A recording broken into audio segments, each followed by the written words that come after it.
Hello, Hello. how are you doing? I'm doing well. I'm really tired of overcast skies and would like Yes, full sunlight. yes, please. Me But too. there's a storm coming in this area sometime in the middle of the week? Oh, Question mark. okay. Okay, cool. I'm trying to figure out what to do with 3 pounds of sour cream. I've never, as a single person living alone, never ordering from Costco again. I just wanted a rotisserie chicken and some roses. And somehow I wound up with 3 pounds of sour cream. Um, so coffee cakes, I guess. And freezing them and giving Yeah. them away at every opportunity.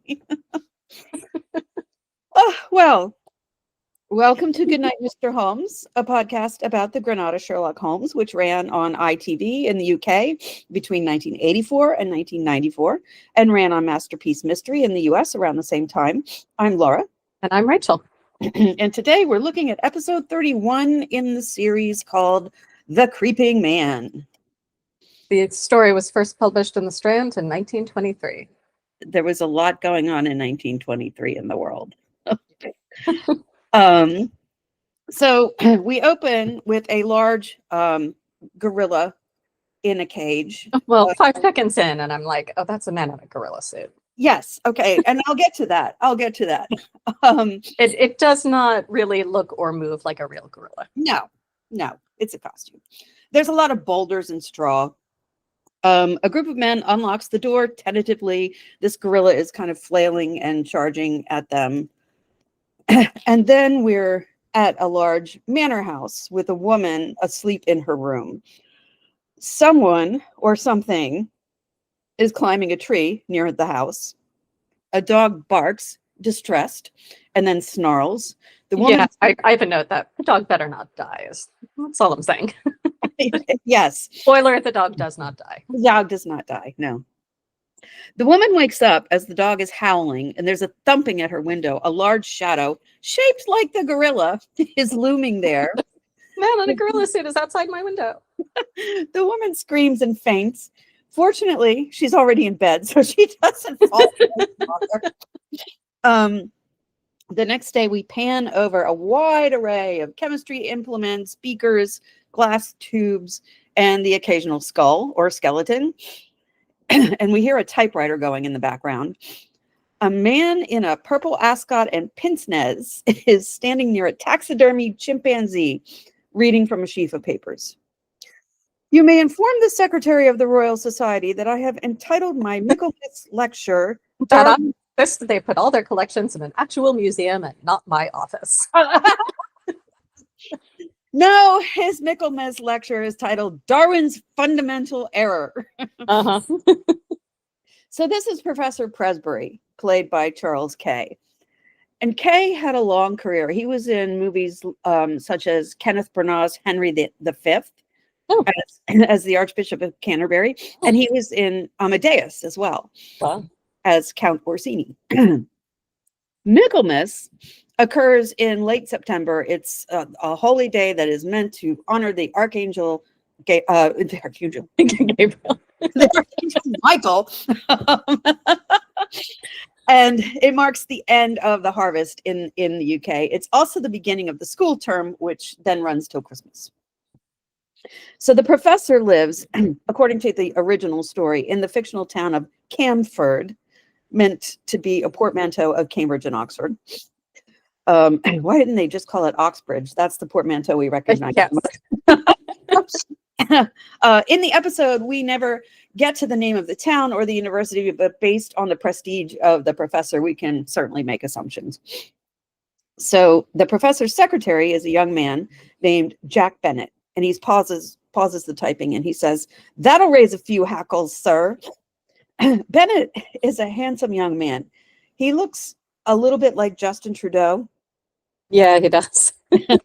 And he's played by Adrian Lucas, who is also in The Crown as a vice admiral that Prince Philip tangles with. And he was also in Anatomy of a Scandal, which if you have not watched that, go immediately. It is so good. That's the one with Judi Dench and Cate Blanchett? No, it's Sienna Miller and Michelle Doherty, who was in Downton Abbey, playing a Queen's Counsel. It was Queens at the time, now it's Kings. But lots of periwigs. And it's not, I mean, it takes place in the present day. And has this very sort of Boris Johnson-like figure. It's so good. Okay. Anyway, will it not? The professor responds. I must be off. You can acknowledge all of these. Here's a good chap. And he hands Bennett the sheaf of papers, which are apparently letters. And they're interrupted by the professor's daughter, Edith. Father, did you hear how Roy barked last night? It was dreadful. Dog did bark in the nighttime. Yes, this one did. Yes. No, I didn't. Did you hear him, Bennett? I can't say I did, sir. Edith is distressed.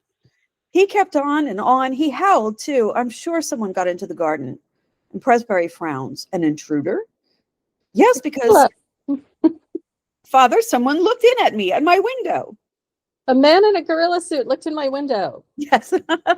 Impossible, Presbury says. You must have been dreaming. Oh, Edith, nobody could reach your window. It's too far off the ground. I'm sure I wasn't dreaming, Edith says.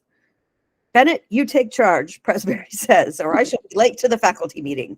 I leave it in your fiancé's care. If he proves as good a husband to you as he has amanuensis to me, you'll be a fortunate woman.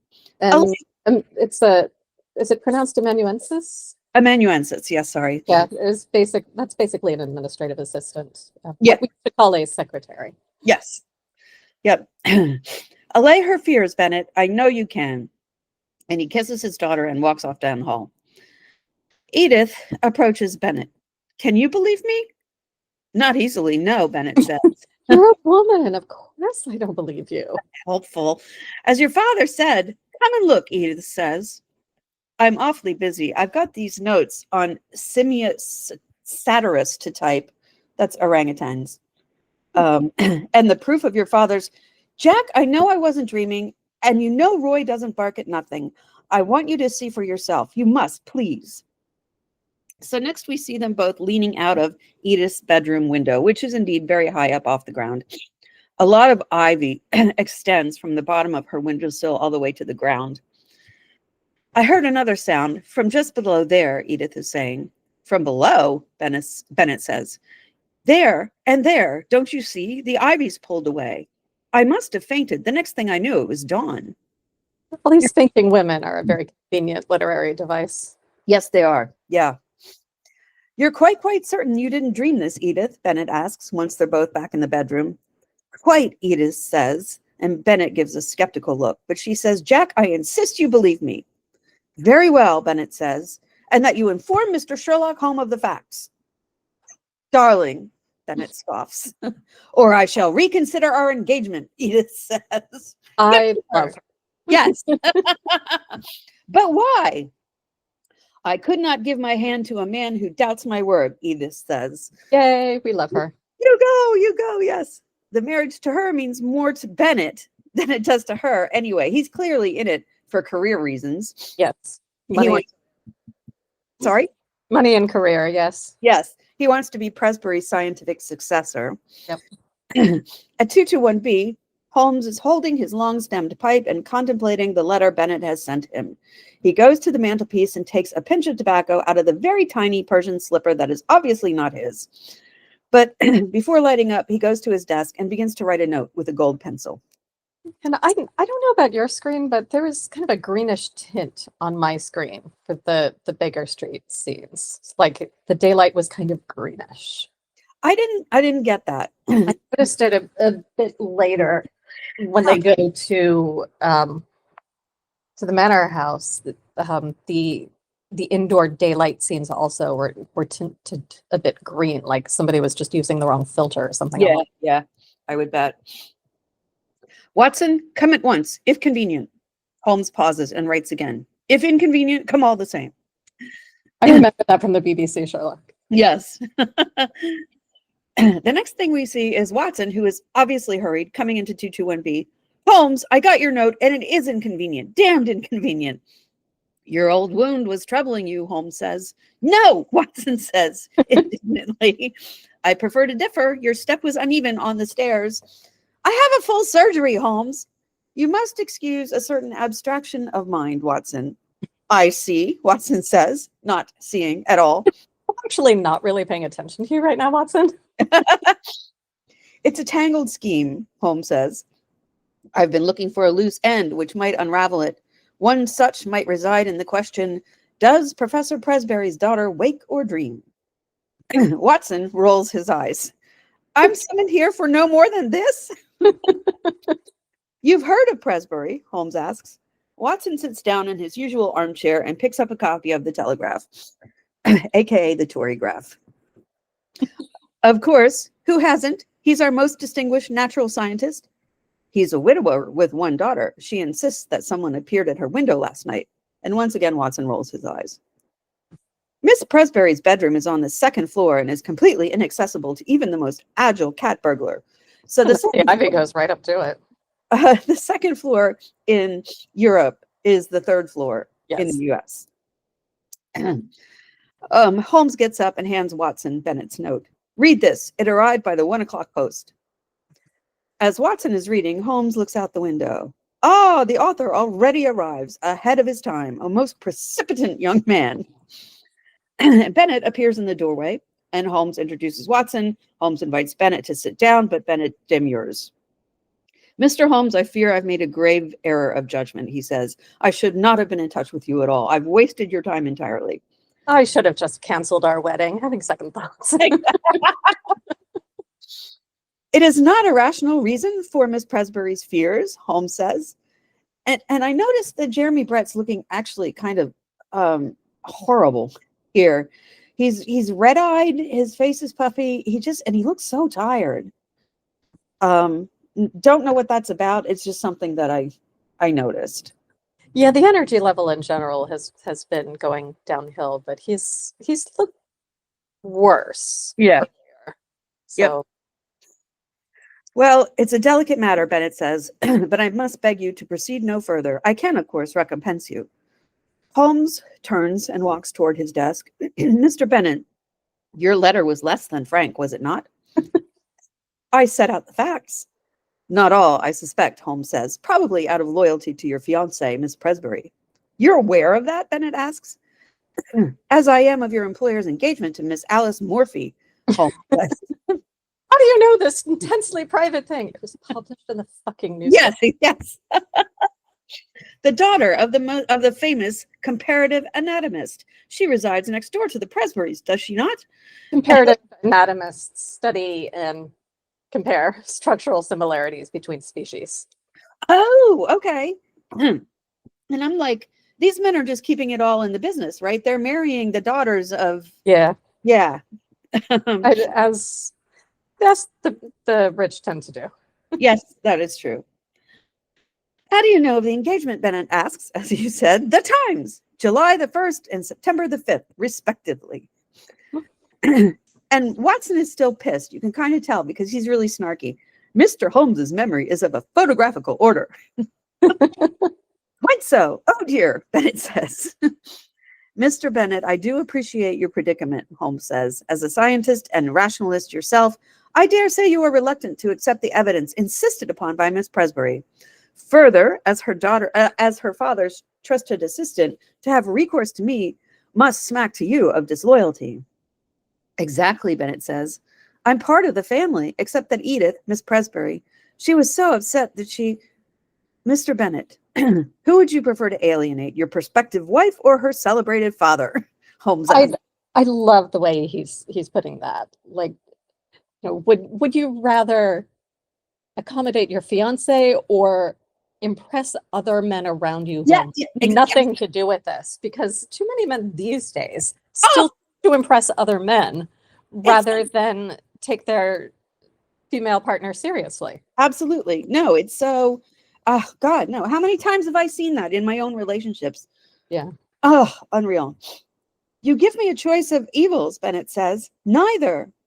Then furnish me with the facts, Holmes says, and see how I can help you. You may rely on the discretion of both of us. Watson looks at Holmes like, you know I'm going to write this up and publish, right? Would you just, for example, describe Miss Presbury as an impressionable, fanciful girl? Holmes asks. No, quite the reverse, Bennett says. Miss Alice Morphy, Holmes says. Perhaps their engagement came to you as something of a surprise? He is, after all, 3 times her age. And we see Miss Alice Morphy at a dressing table where a spray of orchids is blooming, and she's trying on a hat, asking Edith's opinion of it. Edith is standing behind her. He is the same age as his daughter. Exactly. Edith doesn't look entirely happy with Alice. Could you ask him, do you think? Alice asks Edith. Father's extremely proud of his orchids, Edith says. I hate them, Alice says. They're so, I don't know, impure somehow. She turns to face Edith. Do please ask him not to send them anymore. There's a sweet friend. Edith, please. Can you not ask him? I couldn't. I daren't. I'm such a coward. Oh, please. You've got so much more character than me. You're as strong as he. But Alice, if you dare not ask this of my father, how will you ever manage those deeper conflicts that occur even in the happiest of marriages? Oh, I intend to not disagree with anything he says ever. I mean, the age difference would, I mean, to me, it's no wonder she's like intimidated. This is a famous scientist. And I mean, and she's a girl. The age of her father. Yeah. Probably a friend of her father's. Exactly. Oh, I don't know, Alice says. I'm so frightened of marrying my father. I wish, no, please don't ask. Let's not speak of it. Alice picks up another hat and puts it on, smiling. What do you think of this one? At 221B, Bennett is sitting on the wicker couch. Neither Miss Presbury nor I consider her father's infatuation with Miss Morphy entirely appropriate, rather excessive. And her parents have no objection to the marriage, Holmes asks. The professor is a respectable widower. I mean, yes, the parents, the father would have no objection to the marriage because she's marrying a colleague. The mother doesn't get a say. Right. And a wealthy man, Holmes points out. He goes to the door and opens it. When may I call? Bennett jumps up from the wicker couch. Call? He's completely horrified. To view Miss Presbury's window, to determine for myself the accessibility and otherwise to an intruder. Shall we say 11 o'clock tomorrow morning? Professor Presbury will be at his college, Bennett says. That's of no matter at present, Holmes says. My inquiries are purely logistical. I have never had any secrets from the professor, Bennett protests. Mr. Bennett, let me refer you to my first question, which you have in fact answered. You're more inclined to Miss Presbury's party than you are to your employers. Yes, I dare say, Bennett says, looking down. Thank you. Good day, Holmes says, and Bennett leaves. And, to be a bit fair to him, that is a difficult position to be in. You're not really a member of the family yet. Exactly. No, he's really in a dilemma. Yeah. Watson slaps his newspaper down. Holmes, you're prying into the affairs of a perfectly respectable family, he scolds. Oh? She saw something in her window. Right. Why is Bennett so reluctant to tell the truth? Holmes muses. Loyalty. It's as plain as a pikestaff, Watson says. Let us hope so. Yet he wrote to me under duress. You notice his handwriting? The crossing of the T's with such deep indentation. Then, upon his arrival, his endeavors to call the whole thing off. No, there's more to this than meets the eye. I do not agree, Watson snaps. This case is unworthy of you. Fuck off. He goes to the door. I must return to my surgery. Maybe I'll see you tomorrow, Holmes says languidly. And Watson slams the door. Holmes kind of jumps. So the next scene is, it's the middle of the night. And we see 2 men unloading a large crate from a carriage and carrying it into a building. Could that? Yeah, we can assume this is the gorilla. Gorilla smuggling, actually smuggling of apes in general is still an issue. Yeah. Zeta, the baby gorilla found by authorities in the Istanbul airport, is, I believe, currently still in rehab, recovering from his ordeal. What? Yeah, there's another gorilla, Billy, was rescued from smugglers in 2023, and those are just the 2 that I found in like a, 2-minute search on Google. But yeah, this is still very much ongoing. The Boss Foundation in Indonesia has rescued a number of orangutans from smugglers. Oh my God. Yeah, it's a big problem. So it's as bad as ivory hunting, Yeah. ivory smuggling. Yep. Yeah, no. Oh my God. Oh, that's so devastating, especially in light of Jane Goodall just having passed away and all of that. So the next day, Presbury is in his greenhouse grooming his orchids. Edith walks over to him. Father, she greets him. My dear, I trust you slept better, Presbury says. Oh, yes, Edith says. Last night I removed to the guest bedroom. Oh, no need, surely. It was but an ugly dream. Presbury's pruning. He's fussing over his flowers. Father, Alice has asked me. Yes. The truth is, she does not care for orchids, Edith says. And Presbury stops cold. She doesn't?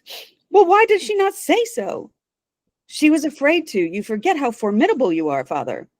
The silly girl. Well, then she shall have roses. Yes, 24 red roses. And Presbury walks out of the Girl, green. not woman. Girl. Yes, girl. Knows what he's doing. Yep. He goes into the courtyard where his coachman is hitching up 2 horses to a carriage. Roy was quiet enough last night, he comments. Now to rouse him, the coachman says. Docility itself. With the luck, the chain won't fall. Presbury gets into the carriage. He's grown accustomed to his shackles, poor beast. The coachman finishes hitching up the horses and hops on the carriage, and they drive off. Holmes and Watson have arrived at Presbury's house. Shall we go up? Holmes asks Bennett. If Miss Presbury has no objection, Bennett says. I understand the necessity, Edith says, and she leads them up the stairs. I'm glad you're more yourself today, Watson, Holmes remarks as they climb upstairs. You were a veritable bear yesterday. A touch liverish, perhaps, Watson says. At the window, Holmes is examining. This is where the figure appeared, he asks, and Edith confirms. There's no ladder that could reach this height? No, Bennett says. Was the window ajar? Yes, I keep the door locked, Edith says.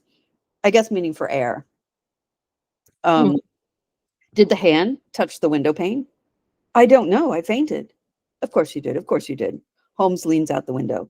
It's a formidable elevation. And he tosses a couple of coins down. It takes them a minute to fall.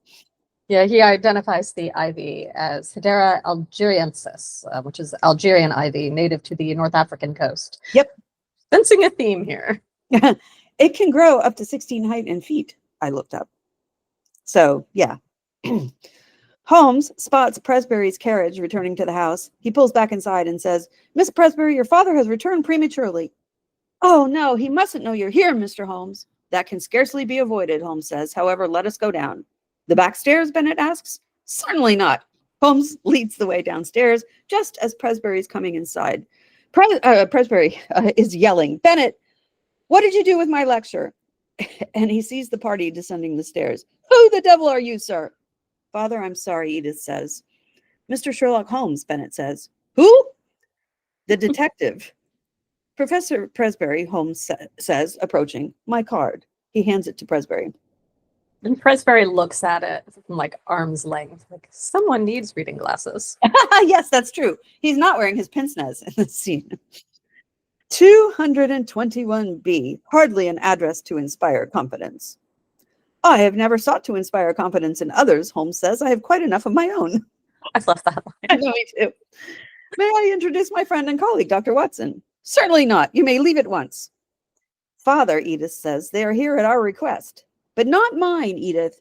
And you, Bennett, you should have consulted me before resorting to such methods. Bennett looks abashed. A common detective and his accomplice. Really, Presbury hisses. Now, sir, allow me to escort you from the premises. Outside, Presbury is saying, my assistant had no authority to engage you in this matter. Kindly inquire into it no further. Should you persist, I shall have no hesitation in calling the police. Lestrade of the Yard is no stranger to me. I would hesitate in calling Lestrade, Professor, Holmes says, if you wish to have the mystery solved.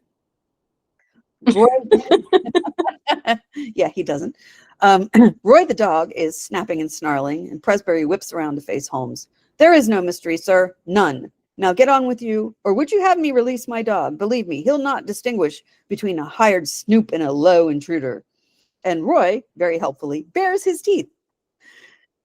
Will you be gone, sir? Presbury says. We shall, sir, we shall, but you're over the mark, Watson says.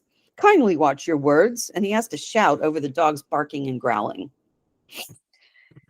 As a breed, despite their ferocious appearance, these dogs are seldom vicious. I'm surprised that Roy needs chaining at all, unless it is for your safety as much as ours, says Holmes, and then they leave. At 221B, I guess the next morning, Holmes is smoking a cigarette. He's eaten the top off of one of Mrs. Hudson's boiled eggs, and he puts the cigarette out in the yolk. Yeah, gross. Use an ashtray. According to Bending the Willow, Jeremy Brett at this stage was still taking direction, in this case from Tim Sullivan, the episode's director. And Brett later came to regret this little action because he felt that Holmes would not be so thoughtless towards Mrs. Hudson. And it does seem to be needlessly passive-aggressive and gross. God, when I was in college, people still smoked indoors. Mm-hmm. And yeah, and I would see that, at the end of the meals, so many people would light up, and then they'd use their like coffee cups as ashtrays. Yeah.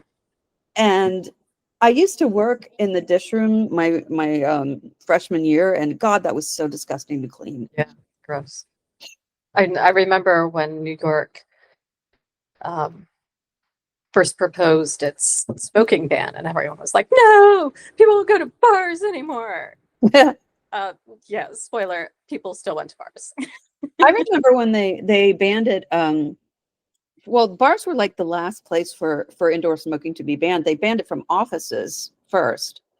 And I happened to be smoking at the time because I was working in publishing and everyone smoked. Yeah. And I gave it up because I was dating my ex-husband who has asthma. And later, when we were getting divorced, I took it up again very briefly, but found myself completely allergic. Just completely allergic. Yeah. Yeah. No, I was like going into anaphylaxis, not shock, but like my throat was closing up. Yeah. And then about 10 years later, I developed asthma myself. So yeah. So we don't smoke around here. Yeah. Anyway, Holmes is reading the newspaper, and I couldn't tell if it was the Times or the Telegraph. Watson comes in and sits down at the table. A dog reflects family life, Watson, Holmes says. Does it indeed, Watson says, pouring himself a cup of coffee. Who ever heard of a frisky dog in a gloomy home, or a sad dog in a happy one? Snarling people have snarling dogs. You observed the Presbury's Irish wolfhound as well as I. He growled quite as much at his master as he did us, two complete strangers. That animal did not reserve its animosity solely for the professor, Watson says. Well, we'll seek clarification from young Bennett when he arrives. I sent word by way of Jock McPhail after our meeting at the Goat and Compasses. Another of your agents, Holmes? The Presbury's coachman. He has charge of Roy. I beat him last night for what he calls a wee Goldie. Here's Bennett, as precipitant as ever. Come in. Can I interest you in a cup of egg with cigarette? Right. A wee Goldie, by the way, is a Scottish term for a glass of whiskey. Oh, okay. Yeah, I thought that was cute. I didn't know that. Bennett comes in. I must apologize for your unfortunate encounter yesterday, he says, but also, there's no need, Holmes says. In fact, it has provided the very first clue in this odd affair. Do sit down. Mr. Holmes, I cannot pretend I am happy to have answered your summons, Bennett says, taking a seat at the table. Of course, Holmes says, and I continue to appreciate the division of your loyalties. It is no small wonder that you've withheld so much. Watson pours Bennett a cup of coffee, sans ashes. Roy first attacked his master on the evening of September the 2nd, did he not? How can you know that, Bennett says. As the professor came from his study into the hall, you restrained the dog. On this occasion, he was merely shut up in the scullery. Next morning, he was as right as rain, or so McPhail informs me. McPhail? Who better than the family coachman to tell me how matters truly stand? Bennett, just pointing out how your servants are more honest than you. Exactly. Also, that would probably get the coachman fired. You did not gossip about the family of yours. No. Oh, my goodness. Bennett leans back. Forgive me, Mr. Holmes. I should have told you myself, but you didn't. The second attack occurred 13 days later. Again, the professor was in the hall. Fortunately, this time he was able to put the study door between himself and the altered animal, was he not? Edith wanted him chained from that very moment. But her father overruled her. He insisted that he was still a dear, affectionate dog, and he wasn't congenitally vicious, Bennett says. But not after the third attack, Holmes asks. No, he did agree then that he had to be restrained. And Roy was banished to the chain in the stable yard, Watson says. Poor Roy. MacPhail believes that the change in Roy's behavior stems from about 2 months ago. Perhaps. I don't keep a straight note of it, Bennett says. Consult your fiancé, Bennett, and MacPhail, Holmes says. A precise log of these events may prove pertinent. I observed that the professor lectures at the university at 2 o'clock this afternoon. I shall call then. And Bennett stands up. I couldn't possibly agree. No. Bennett, Holmes says, Miss Presbury did not dream. Someone or something looked in on her. It is my conviction that your fiancé is in grave danger. From who? No, sir, Holmes says. From whom or from what? No, it's from I'm going to whom? correct grammar. Whom? And That's me at the television every time someone says who when they should say whom. there is a great scene in Game of Thrones where one of the lords is correcting the grammar of one of his. It's just like, I'm like, this is supposed to be taking place in medieval times when grammar was highly unsettled. Yes. Still giving instructions. There's an old book called Up the Down Staircase. Oh yes. About a teacher. I think this is her first year at a particular school, and there's a subplot with a girl who has a crush on her male teacher, and she hands him a love note, and he's completely flummoxed, like, oh my God, what do I do? What do I do? So lacking any other idea of what to do, he corrects the grammar and gives it back to her. That's horrible. Oh my God. That was made into a movie. Yeah. I haven't seen the movie, but the book was very enjoyable. Oh, I read it when I was in high school. I loved it. The movie had Sandy Dennis in it, Oh, and wow. also Gene Stapleton. Oh, interesting. Yeah. I need to go seek that out. That was a good story. Anyway, in Presbury's study, Holmes is flipping through a pile of letters on Bennett's desk. As secretary, you handle the professor's correspondence, he says. Yes, it's my responsibility to open every letter, Bennett says. Holmes is leaning over the skeleton of a small primate, face to face with the skull, kind of like Hamlet. Has it always been Miss Presbury's habit to lock her bedroom door at night? Bennett stutters. No, well, she told me that, yes. It was after Roy began to behave so strangely. I wonder if he ever tried the door before. Holmes sits down at Presbury's desk. That she too became afraid of the dog. He's ruffling again through some papers. Holmes, you mustn't touch his desk. Bennett, Holmes snaps, and Bennett calms down. Thank you, Holmes says. He takes out his pocket watch and opens the lid. He runs it down the blotter paper on the desk. The watch's lid is reflective, so he can read what's been blotted. Yeah, blotter is a thick paper used to protect a desk by absorbing excess ink. Also, when you're about to send a letter, you flip the letter over onto the blotter paper to soak up the excess ink. Yeah. So everything on the letter would appear backwards, which is why Holmes needs the little mirror. Yeah. Inform me of the correspondence the professor had with someone called Dorak, inhabiting Corweed? No. Commercial Road, of course. EC. It would appear that the professor answers such correspondence himself. Well, again, Bennett says. Again, you've been reluctant to speak, Holmes says. Yes, some 8 weeks ago, he told me that certain missives might arrive from East Central, marked by a cross under the stamp. So Bennett means the EC postcode of London, which is the East End, which at the time was not just very working class. In some areas, it was full of slums. Jack the Ripper operated in the East End. Limehouse, where there used to be opium dens, is located there. It's been gentrified to hell and back, but it's also where Call the Midwife takes place. Yeah. There's a lot of shipbuilding, and dock work and stuff in that area. But yeah, it is notorious historically as being a place of skullduggery. So the cross under the stamp. A code, Watson says. And did they regularly, Holmes asks, meaning arrive. Irregularly, Bennett says. I was to leave them unopened and speak of them to no one. You said missive. They were not letters, Holmes observes. Bennett shrugs. Well, some were. Others were small packets. And did you observe Professor Presbury's replies? No, they didn't pass through my hands, Bennett says. Yet the evidence would suggest that he did respond. And Holmes holds up the blotting paper. Watson, meanwhile, is looking at the mantelpiece where I think a stuffed capuchin monkey is facing a small statue of a greyhound. To the Hindu, Watson muses, the dog is a traditional enemy of the monkey. What was that, Watson? Holmes asked. And I'm like, yeah, what was that? What? Nothing, Watson says. And just then, Edith and Alice come into the study. Jack?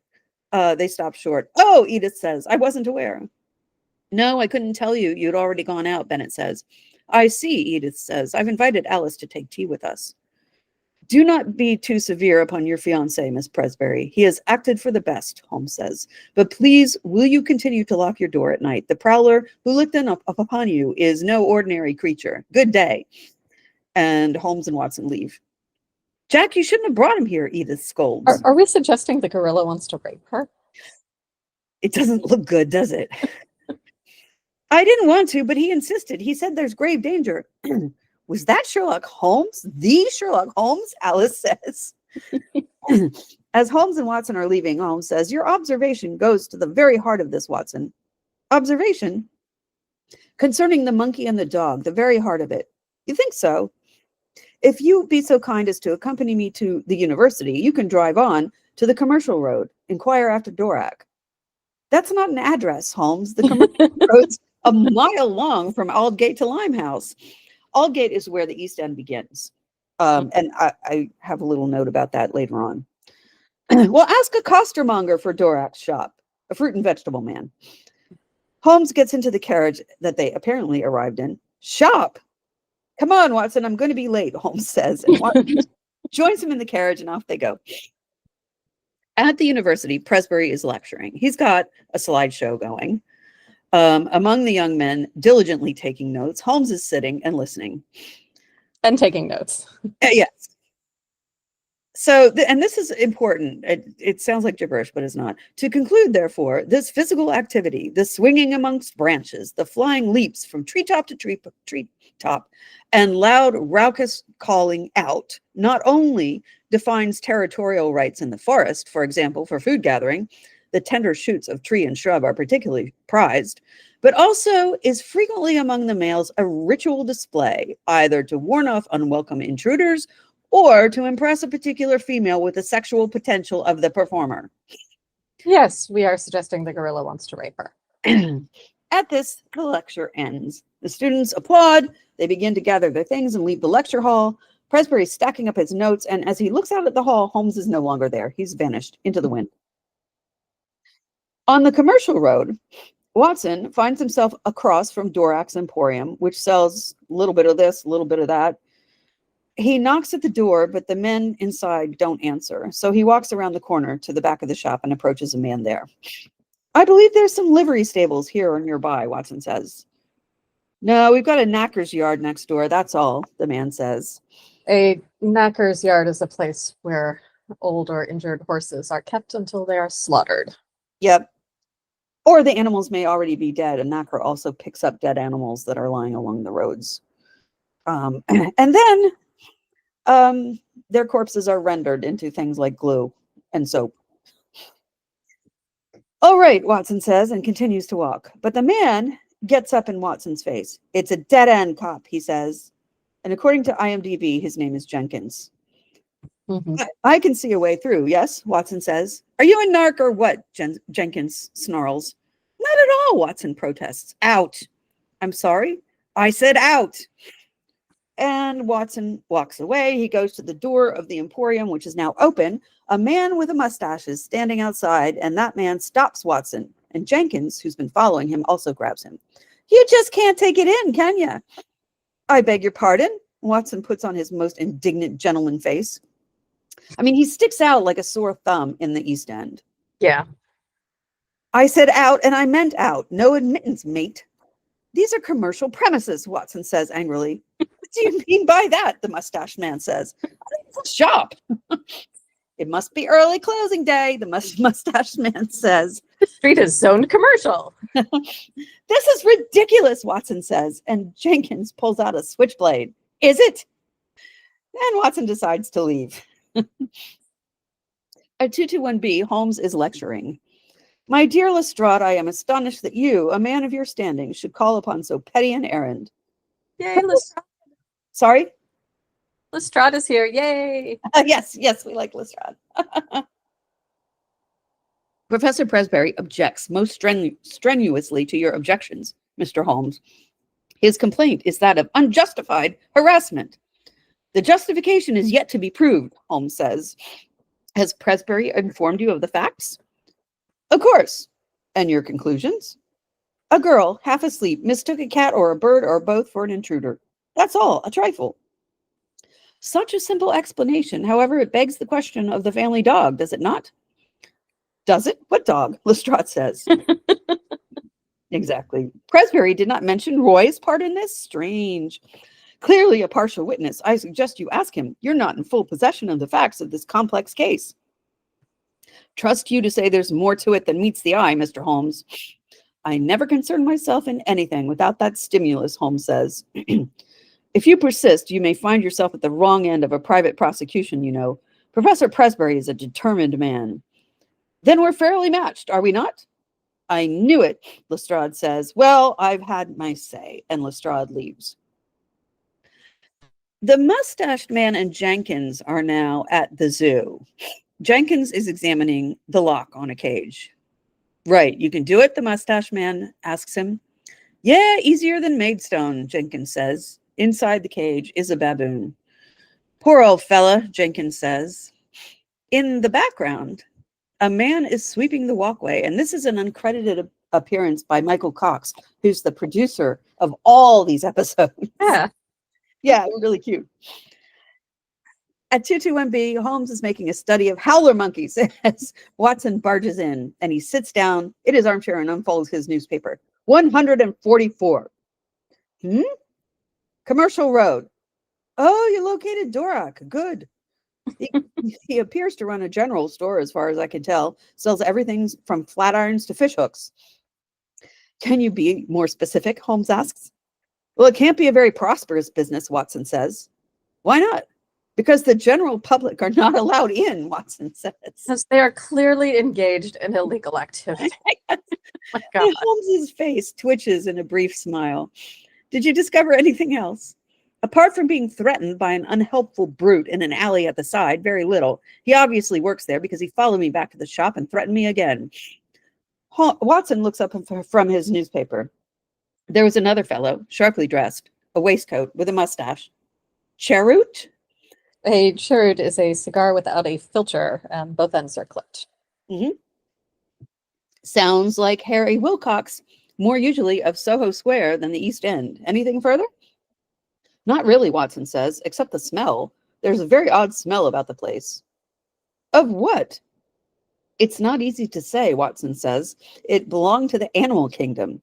Straw or stables? I wonder if they engage in animal smuggling. And Watson shakes his head. More like a zoo.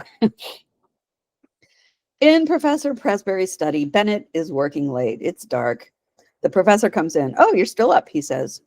Yes, sir. I thought I might finish these proofs, Bennett says. Very conscientious of you, but no. You must get to bed.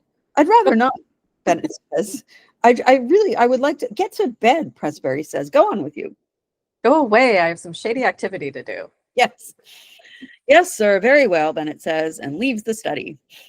Later that night, Bennett has gone to sleep with a book in his hand. There's a noise in the hallway. Bennett wakes up. He leaves his room. He sees a large creature, the shadow of a large creature on the stairs below. He runs up to the top floor It's supposed to look like an ape. It's clearly somebody wearing an ape costume. Yes. He runs up to the top floor and knocks on Edith's door. Darling, wake up. It's me. Edith wakes up and she opens the door. What is it? I can't describe. The intruder? And outside, Roy, the dog, is barking. We And she must rest says, your father. I'm sure it's nothing, darling. You must have been dreaming. Yes. So they go down a flight of stairs and they knock at Presbury's door, yelling for him. Presbury opens his door calmly and says, both of you? What is it? Jack thought he saw. I fancied I heard an intruder, sir. You did? Roy too was exercised, and when I looked outside just now, there was nothing, and he's since quieted down. Edith turns to Bennett. But you thought you saw? Yes, I thought I saw. Yes, Presbury says. An animal. An animal? No, it must have been a trick of the light, sir, Bennett says. Must have been. Yes, sir, I was mistaken. My apologies. Shadows always look like apes. He turns to go back to his room, which is down the hall from Presbury's. Bennett, Presbury calls after him, get some sleep. There's a good chap. Yes, sir, Bennett says. And he goes into his room and closes the door, and Presbury looks at Edith like she needs to go to bed as well. That same night at 221B, Holmes is awake in his nightshirt and dressing gown, and he's pacing. He picks up a newspaper, the Evening Standard, and sees a small article titled Monkey Thefts. Is a gang at work? Further reports of losses from the zoological gardens through the length and breadth of the land. These are not considered now as isolated cases, and a spokesman for the London Zoo said that no member of the primate family is safe. And I noticed that London in the article is misspelled as London without the D. And the date is October the 20th. So this has been going on for nearly a month. Of course, Holmes says. Watson, he yells up the stairs and runs up to Watson's room. Took him long enough. I know, right? At the zoo, Holmes is inside a monkey cage. And here is where we keep our consulting detective. First in the world, you know. Manifestly, a gang is at work, Lestrade is saying. Other zoos have reported thefts. Standing next to Lestrade is the secretary of the Zoological Society in a top hat and an ascot. My colleagues in Bristol are investigating the theft of 2 rhesus monkeys and a baboon removed only last week. A traveling menagerie in Oxfordshire have lost a prize chimpanzee, and Maidstone their finest gorilla, Lestrade says. Holmes finds a hare in the cage. Big Charlie, the secretary asks. Delightful chap. I knew him well. They've all disappeared without a trace, Lestrade says. And Mr. Holmes, the secretary asks, what's his interest? And Holmes reaches down just outside the cage. There is the stub of a cheroot on the ground. He insisted to me that this has relevance to another case he has in hand. We like to indulge him when we can. Find anything to the purpose, Lestrade says as Holmes emerges from the cage. Nothing much, Holmes says. I warned you. My men have been through it with the tooth comb. The lock was released by Smoke Jenkins of Stepney Green. The primate was quieted with a pad of chloroform, administered by someone who lavishes their hair with Mr. Brewster of Jermyn Street's pomade.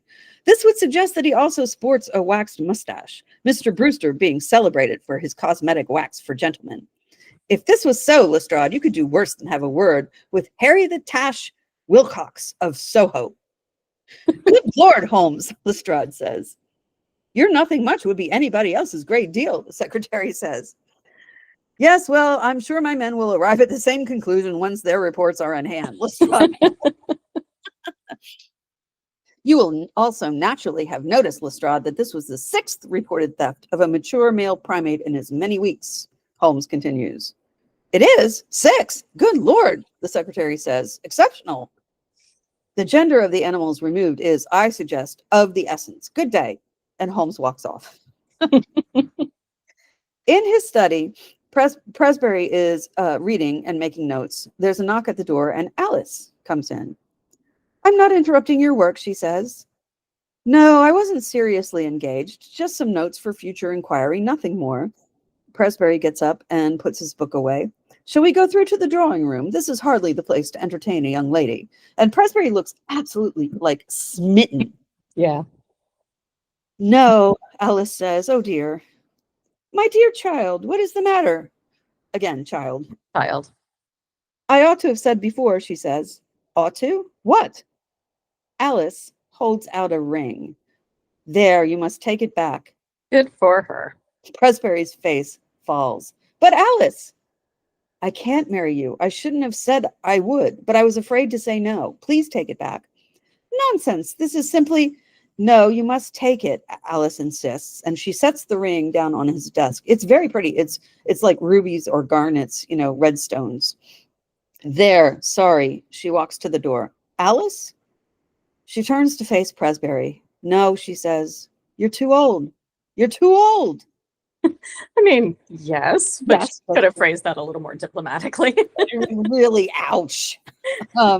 And she leaves, and Presbury just looks devastated. So that night at 221B, Watson is reading a letter. So Bennett actually saw the intruder's shadow inside the house. Holmes licks an envelope and seals it, but upon investigation could find no further trace.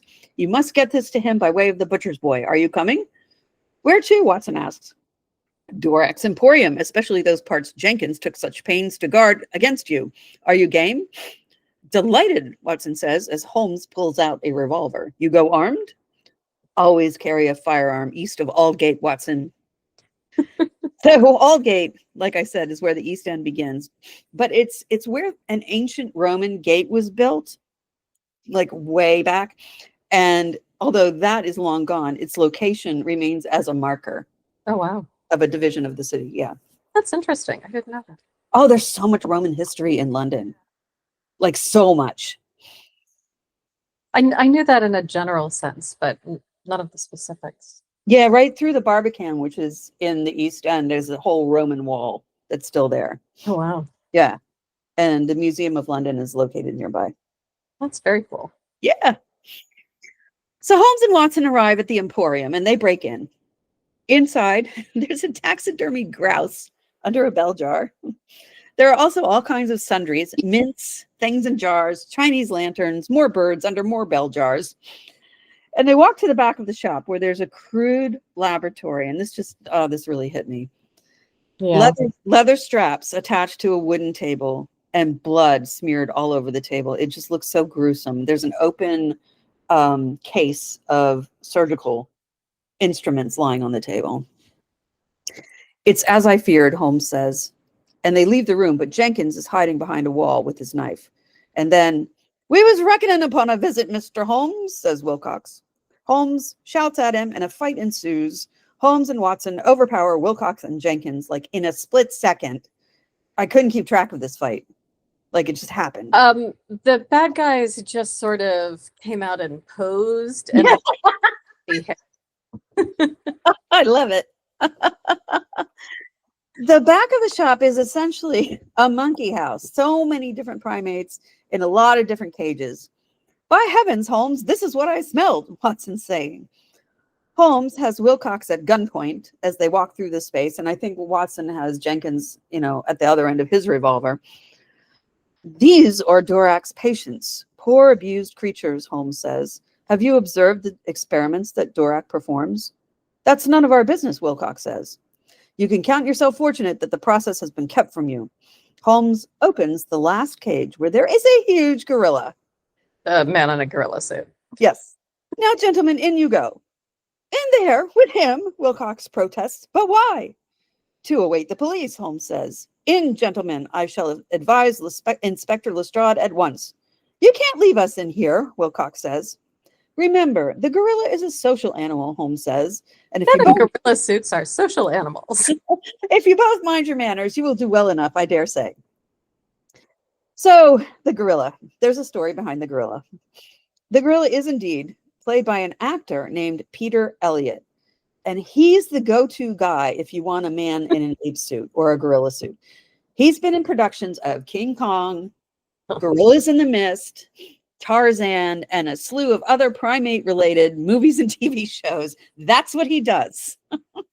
He studied for months at the University of Oklahoma's Institute for Primate Studies, where he talked with the chimpanzee Washoe in American Sign Language. Oh. Obviously, there are debates about whether animals can truly understand sign language, but the point is that Peter Elliott is as noted for his portrayal as primates as Andy Serkis is for motion capture roles.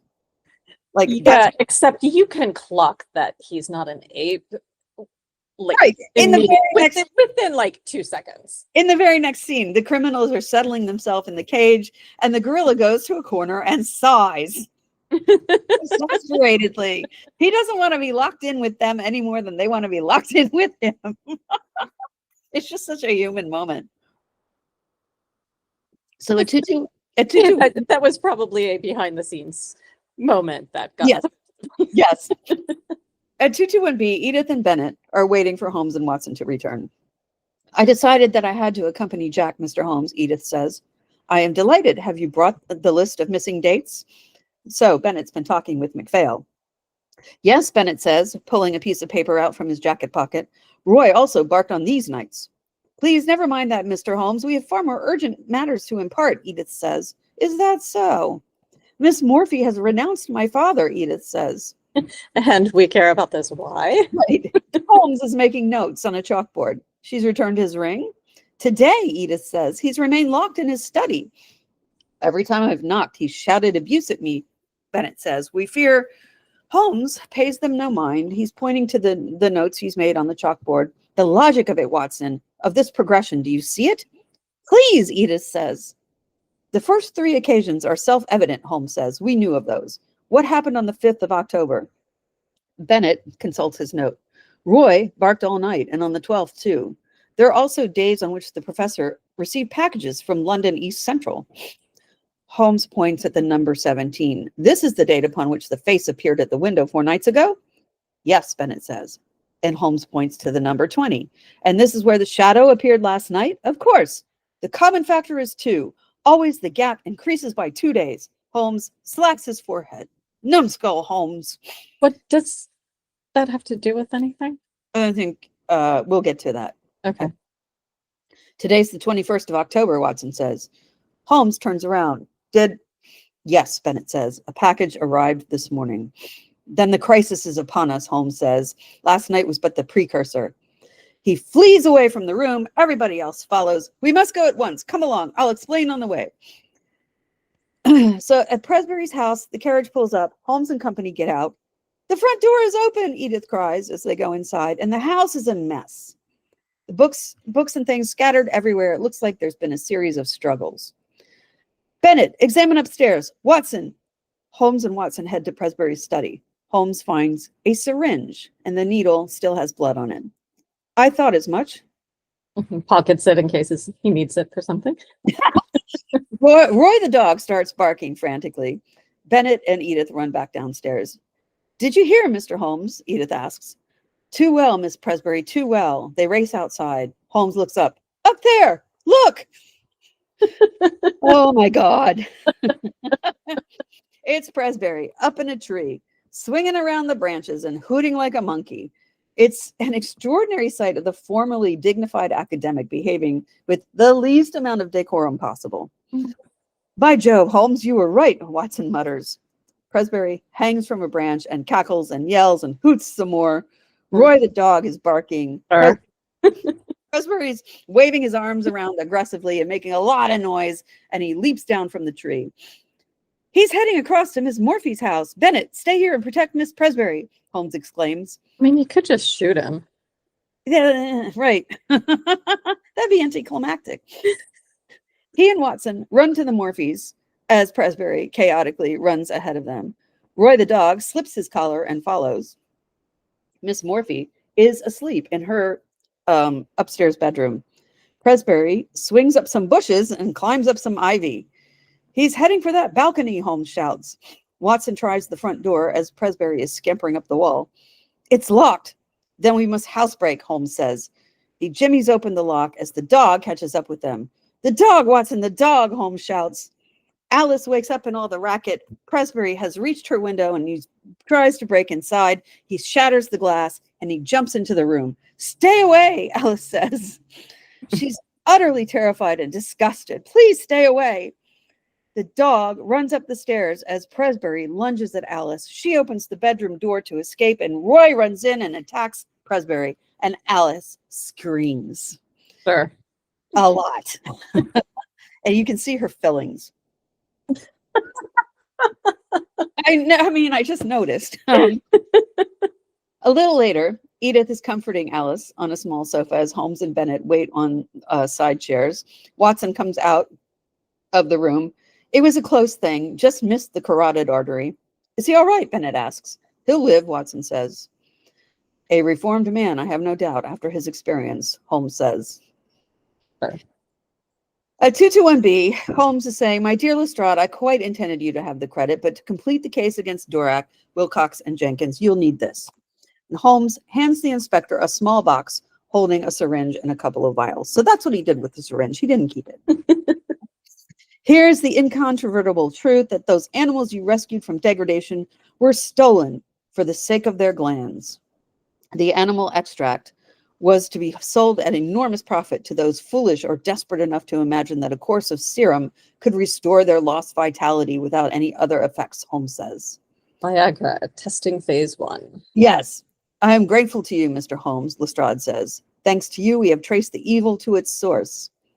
Perhaps, but poor Presbury, when one tries to rise above nature, one is liable to fall below it.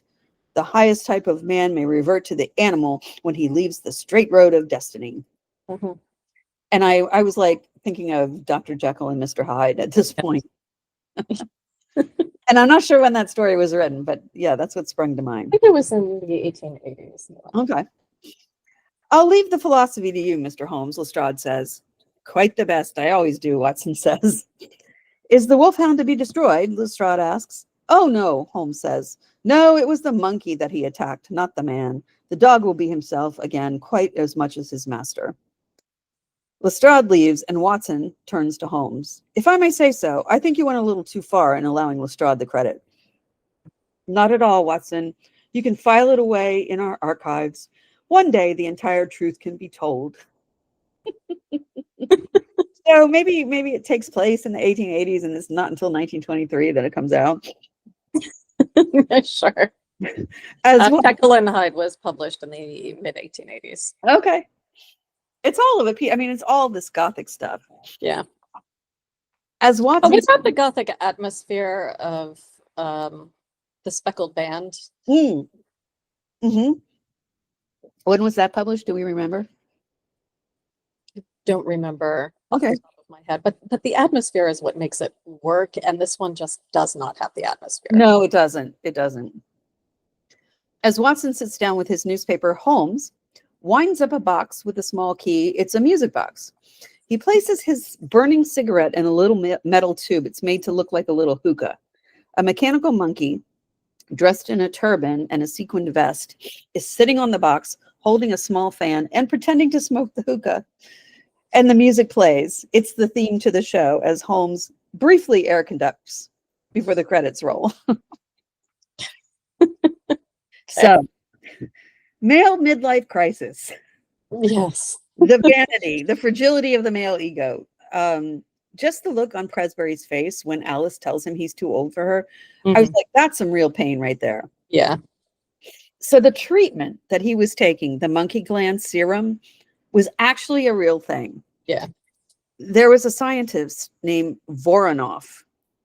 He lived in France. He was originally Russian, who experimented with transplanting thyroid glands from chimpanzees onto humans. According to Wikipedia, he moved on to transplanting the testicles of executed criminals into millionaires. But when demand outstripped supply, he turned to using monkey testicle tissue instead. By 1923, which is when the story was published, 700 of the world's leading surgeons at the International Congress of Surgeons in London applauded the success of Voronov's work in the rejuvenation of old men. Men, all of them men, applauding. Of course. Voronov's experiments ended following pressure from a skeptical scientific community and a change in public opinion. It became clear that Voronov's operations did not produce any of the results he claimed. But Voronov became extremely wealthy nonetheless. And he wound up living on a whole floor of a luxury Paris hotel with his wife and 2 mistresses and all of that. So yeah, monkey glands. God, this episode. Yeah. I mean, they all reek of misogyny and patriarchal nonsense, but this one really, I mean, just the look on his face when she said, "You're too old." I just, yeah, you are. Like, come down to Yeah. She could have phrased it more as, oh, the age difference is too great, but right, right, right. literally just saying, you're too old. You Ew! could have done this better. It reminded me actually of that scene in Moonstruck where Olympia Dukakis is telling the husband, I just want you to know, no matter what you do, you're going to die just like everybody else. When she finds out he has a mistress because he's trying to like stay young. Yeah. Oh my God. Yeah, but I mean, this stuff still, I mean, yes, Viagra, this stuff still goes on. I mean, so Olivia Nuzzi's been in the news because she tends to pursue much, much, much older men who just love the fact that this young blonde woman is falling all over them. So she's, and it's a question of who's taking advantage of whom, because Yeah, there's she's so doing much- this for the money. She's doing this for the money, I assume. No, oh, she was with Keith Olbermann, apparently. He bought her an apartment. Nice. Yes, but I'm not sure what the deal was with Mark Sanford and with RFK Jr. But yeah, it's and I mean, she obviously comes from an extremely troubled background and has experienced, abuse herself. So, like, not judging her necessarily, although I am. But the men clearly, I mean, it's a world full of predatory men who just want young women falling all over themselves at them. And that's what these monkey glands kind of are addressing. Yeah. I mean, men really, they don't deal with aging that well at all. Women deal with No, which is kind of funny when you consider how much shit they give women for yeah, aging. well, it's projection, right? It's got to be. You're reminding me of my frailty, my peer wife,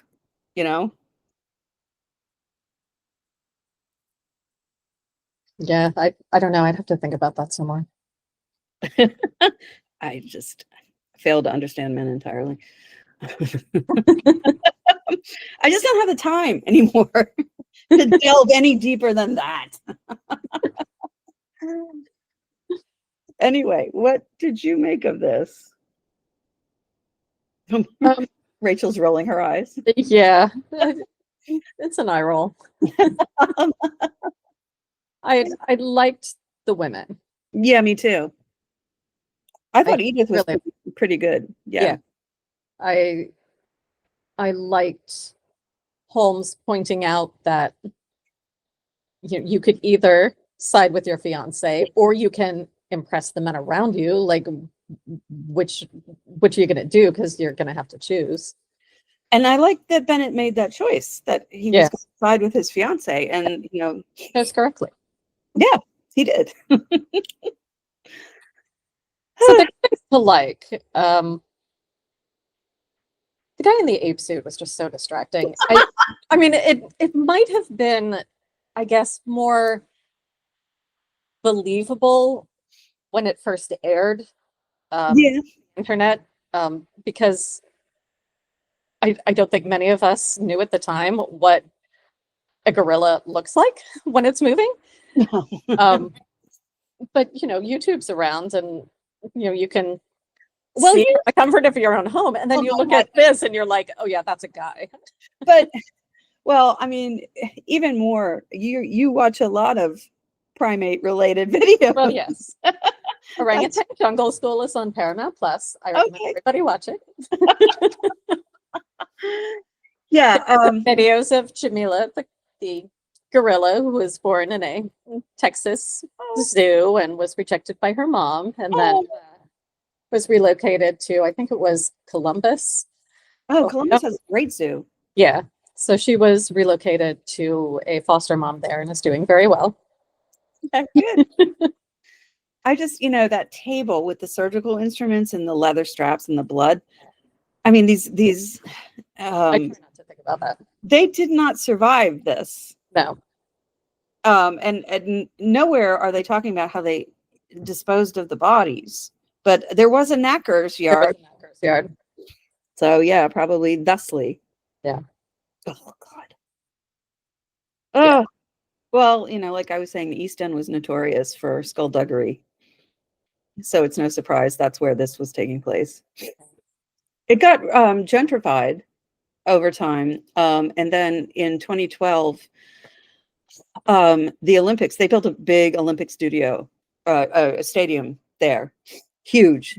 And the Olympics took place on the East End. And that was like a huge thing for the East Enders. Wow. Because they're like, something good is happening. During World War II, they were heavily bombed. And when the Germans bombed Buckingham Palace, the Queen Mother said, at last I can look the East End in the face, because they treated the same way. Yeah. It's a storied kind of place. My last trip, I stayed nearby at near the tower. Oh, cool. Yeah. Yeah. Can't wait to go back. I know. Okay, that's all from us this week. If you've enjoyed the show and haven't subscribed yet, you can subscribe wherever you get your podcasts. If you want to support us, you can leave a 5-star review on Apple or Spotify or your podcast provider of choice.